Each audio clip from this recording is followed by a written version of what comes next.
नमस्कार साथियों, बात करने वाले हैं मार्केट की बात करें तो जिस प्रकार की तेज़ी भारतीय बाज़ारों में अभी हो रही है वो तेज़ी एक अविश्वसनीय तेज़ी है। और जिस हिसाब से भारतीय बाज़ारों के वैल्यूएशंस अब होते हुए दिखाई दे रहे हैं, उसके बावजूद यहाँ पे आप देखिए जिस प्रकार की न्यूज़ें आ रही है, दुनिया भारतीय युग की ओर बढ़ रही है। सेल्स फोर्स के सीईओ ऐसी बातें करते हुए नजर आ रहे हैं, तो आप इस खबर से अनुमान लगा सकते हैं कि भारतीय युग की शुरुआत हो चुकी है। इसका मतलब जिस प्रकार से चाइनीज़ इंडस्ट्रीज़ पिछले दशक में तेज़ी दिखा रही थी, अब वैसा ही कुछ भारतीय बाज़ारों में भी होता हुआ दिखाई दे रहा है। और जो भारतीय बाज़ारों में तेज़ी हो रही है, कोई अनुमान भी नहीं लगा सकता। हम जिनके केस यानी कि जो म्यूचुअल फंड के पास केस थे, एफआईआईज़ के पास केस थे, वो पड़े के पड़े उनके पास रह गए हैं। और जैसे ही थोड़ा मार्केट करेक्शन होता है तो उनमें बहुत बड़ी तेज़ी आ जाती है। आप यहाँ पे देखिए, बेनियोफ ने कहा है कि इसमें कोई संदेह नहीं है कि हम भारत में एक अविश्वसनीय क्षण में प्रवेश करने जा रहे हैं। और आप जानते हैं कि एक बहुत ही रोमांचक अवसर है।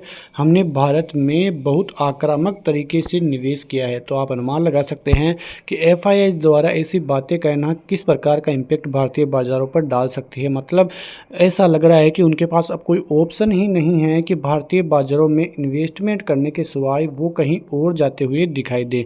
और इसीलिए कल भी आपने देखा होगा कि एफआईआई की किस प्रकार से बाइंग देखने को मिली है। आप यहाँ पे देखिए कि 20 तारीख यानी कि कल का दिन, जहां पर करीब 14,000 करोड़ की बाइंग कल के दिन में यानी कि एक ही दिन में 14,000 करोड़ की बाइंग देखने को मिली है। आप देखो कि एफआईआई ने इस महीने टोटल पहले 14,000 की बाइंग कर रखी थी और एक ही दिन में 14,000 की बाइंग और कर डाली है। इसका मतलब यही है, जैसा कि हम पहले वाली वीडियोज़ में भी अनुमान लगा रहे थे कि एफआईआई के पास ऐसा कोई जगह नहीं है जहाँ पे वो इन्वेस्टमेंट कर सके। जब मैं आपको पहले भी, यदि आप हमारी वीडियो देखते हो तो आपको सब कुछ चीज़ें समझ में आ रही होगी कि हम लगातार यही बातें कर रहे हैं कि जो भारतीय इकोनॉमी है वहाँ पे इतनी स्ट्रेंथ इतनी है कि और देशों में उनको पता ही नहीं चल रहा है कि कहाँ पे इन्वेस्टमेंट करना है। फिर से वो लौटकर भारतीय बाज़ारों की तरफ ही आ रहे हैं। आप एक बार यहाँ पे डेटा देखिए कि जो अगस्त में भारतीय बाज़ारों में पैसा निकाल रहे थे, उसके बाद उनको अलग जगह ही नहीं मिली इन्वेस्टमेंट करने के लिए।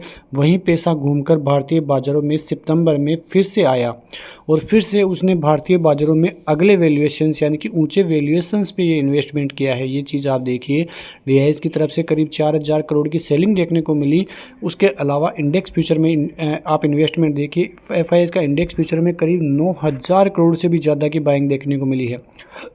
इंडेक्स ऑप्शन में करीब 32,000 करोड़ की बाइंग, स्टॉक फ्यूचर में करीब 16,000 करोड़ की बाइंग और स्टॉक ऑप्शंस में आप देखिए करीब 239 करोड़ की बाइंग। तो कुल मिला के एफआईआई भारतीय बाज़ारों पर इस महीने से फुल स्ट्रेंथ में बैठे थे और बाजार में हुआ भी वैसा ही है। बहुत बड़ी रैली आई है।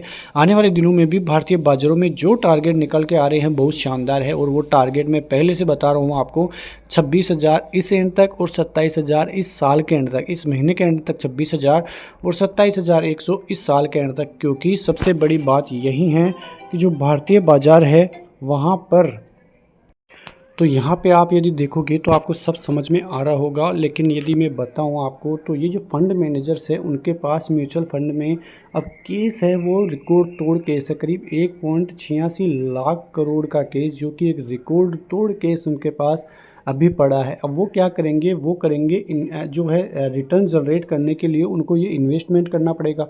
और वो लगातार यही देख रहे हैं कि कब करेक्शन आए। करेक्शन भारतीय बाज़ारों में हो नहीं रहा है, इसलिए उनको अब महंगे वैल्यूएशंस पर भी यदि वो भारतीय बाज़ारों में इन्वेस्टमेंट करते हैं तो आप समझ सकते हैं कि भारतीय बाज़ार और कितना ऊपर जाएंगे। जब भी भारतीय बाज़ारों में छोटा मोटा करेक्शन आता है तो आपको पता है कि जब हम बात करते हैं बाई ऑन डिप्स की, तो वो बाई ऑन डिप्स इसलिए होता है क्योंकि म्यूचुअल फंड्स, जिसे कि हम रिटेलर्स ही कह सकते हैं एक प्रकार से, क्योंकि रिटेलर्स का पैसा ही इनके पास होता है। और जब भी मार्केट में थोड़ा करेक्शन आता है तो आप देखो कि बाज़ार में उससे डबल तेज़ी से भारतीय बाज़ार बढ़ते हैं। उसके पीछे का रीज़न यही है क्योंकि आप देखो म्यूचुअल फंड्स के पास करीब 1.86 लाख करोड़ रुपए का रिकॉर्ड तोड़ केस मौजूद है और वो चाह रहे हैं भारतीय बाज़ारों में इन्वेस्टमेंट करना। तो आप अनुमान लगा सकते हैं कि इस घरेलू पैसे को वो किस तरीके से इंतज़ार कर रहे हैं और बाज़ार को ज़्यादा गिराने ही नहीं देगा, क्योंकि पैसा ही इतना ही पड़ा है इनके पास। उसके अलावा ये दो चीज़ें जो है काफ़ी ज़बरदस्त थी, जो हमें डिस्कस करना ज़रूरी थी। और वो जो ज़रूरी थी बातें, वो थी भारतीय बाज़ारों की ग्रोथ स्टोरी के ऊपर। क्योंकि आप यहाँ पे देखो कि जो ग्लोबल मनी है वो भारतीय बाज़ारों को चेज़ कर रही है और इसीलिए जो बुल रन है वो और और भी आगे बढ़ता हुआ जा रहा है ये भारतीय बाजारों की इकोनॉमी। जिस प्रकार से हम लगातार बातें कर रहे हैं और जो रिजर्व बैंक के गवर्नर है शक्तिकांत दास जी भी, तो उन्होंने भी देखा, आपने भी देखा होगा कि वो किस प्रकार से एक्टिव हैं। उन्होंने साफ संकेत दिए थे कुछ दिन पहले ही कि भारतीय बाजारों की जो इकोनॉमी है 7.2 से ग्रोथ करेगी, लेकिन 7.5 से भी यदि ऐसा हो तो भी कोई बड़ी दिक्कत नहीं है। इसका मतलब आप देखिए कि जहां पर और देशों की कंडीशनें बहुत हालत ख़राब है, और देशों में करीब 3 से 4% की ग्रोथ है, लेकिन भारतीय बाजार 8% तक ग्रोथ दिखाते हुए पिछले साल नजर आए थे, और इस साल भी 7.2% की दर से ग्रोथ, जो कि वर्ल्ड में सबसे ज़्यादा ग्रोथ है। तो आप अनुमान लगाइए कि फिर भारतीय बाजारों में तेज़ी क्यों नहीं हो लगातार। यदि आप हमें वॉच कर रहे होंगे तो हम यही बातें कर रहे थे कि भारतीय इकोनॉमी बहुत स्ट्रॉन्ग है, तो इतनी ज़्यादा गिरावट का संदेह पैदा ही नहीं होता है, और ये चीज़ आपने देख ही ली होगी। आप यहाँ पे देखिए करीब 8.5 बिलियन नेट फॉरेन परचेज हुई है, रिकॉर्ड तोड़ नेट फॉरेन परचेज हुई है इस क्वार्टर में, जो कि आप देख सकते हैं। और यहाँ पे आप देखोगे तो ये हाईएस्ट है सिंस मिडिल ऑफ 2023, यानी कि 2023 मिडिल से अब तक देखें तो ये सबसे बेहतरीन है, जब जो फॉरेन परचेज है वो बहुत ज़बरदस्त तरीके से हो रही है। आप यहाँ पे देखोगे तो ये ब्लूमबर्ग की रिपोर्ट है जिसने शो किया है कि जो नरेंद्र मोदी की सरकार बनी है उसके बाद जिस प्रकार से फॉरेन इन्वेस्टर्स भारतीय बाजारों में आए हैं, काफ़ी ज़बरदस्त तरीके से वो आए हैं। अब टेक्निकल्स क्या कह रहे हैं, आप यहाँ पे देखोगे तो जो टेक्निकल व्यू है वहाँ पे जो बुल रन हैं उसके साथ 26,000 के लेवल उनके द्वारा बताए गए हैं। वही बैंक निफ्टी है वो राउंडिंग बॉटम पैटर्न बना रहा है और उसका ब्रेकआउट अब हो चुका है, और ये ब्रेकआउट अब कितना सस्टेन होएगा और कितनी बड़ी तेज़ी यहाँ पे आएगी वो देखने वाली बात रहेगी। लेकिन आप यहाँ पे देखिए बड़ी चीज़ ये है कि जो मंथली ऑप्शन डेटा है वहाँ पे सजेशन हो रहा है कि जो अब रेजिस्टेंस है बड़ा वो 27,000 का है। इसलिए जो हम पिछले महीने से बातें कर रहे हैं कि 27,000 का लेवल इस साल के एंड तक आ सकता है, वो चीज़ें एक्सपर्ट्स अब बताते हुए नज़र आ रहे हैं।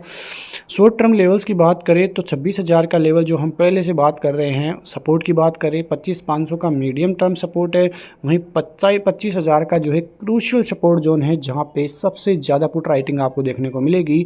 और यहाँ पे आप देखोगे तो जो चार्ट्स है वो काफ़ी मजबूत है। चार्ट्स पर जो निफ्टी है वहाँ पे बुलिश कैंडल बनी है जो कि सरपास किया है एक कॉम्बिनेशन एरिया को, जो कि लास्ट 3 वीक से देख वहाँ पर नजरें थी, और उसको ब्रेक करने के बाद भारतीय बाजारों में जो कल रैली आई है काफ़ी शानदार रैली थी और एक बहुत ज़बरदस्त तरीके से ब्रेकआउट देखने को मिला था। आप यहाँ पे देखोगे सेक्टर वाइज भी वॉच करें आप तो इस हफ्ते क्या ज़बरदस्त return reality, Nifty, auto, energy से देखने को मिले हैं। लेकिन ये सेक्टर जो कि कमज़ोर रिटर्न के साथ अभी भी देखने को मिलेंगे, Nifty, pharma, PSC, PSU bank और ऑयल एंड गैस, ये सेक्टरों में पिछले हफ्ते ज़्यादा कुछ देखने को नहीं मिला है।